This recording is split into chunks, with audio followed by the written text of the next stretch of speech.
Yar yar yar,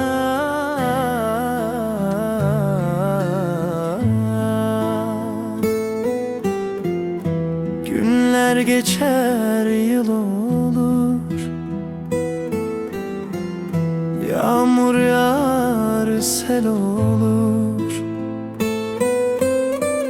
Sanma perişan olur,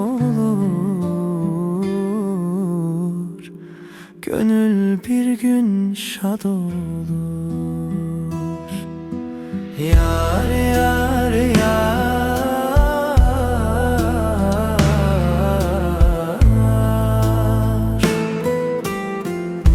kuşlar döner göç olur,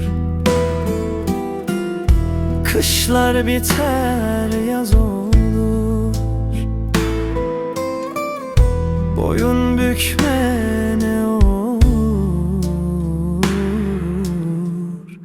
gönül bir gün şad olur.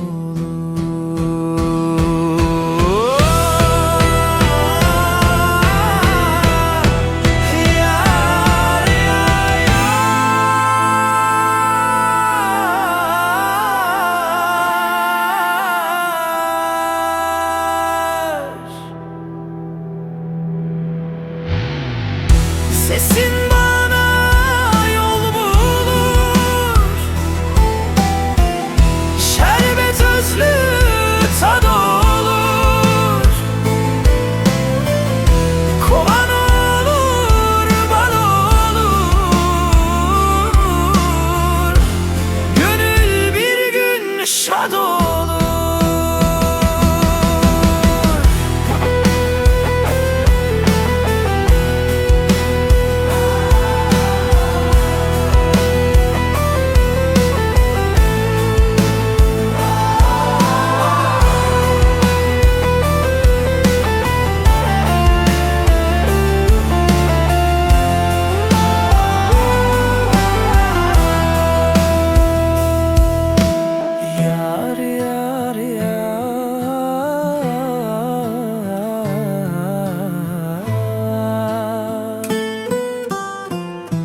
Ateş yanar kül olur,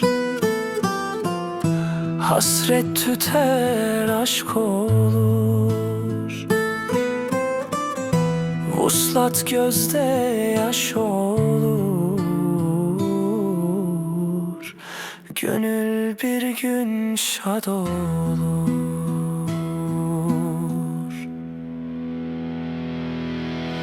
Ya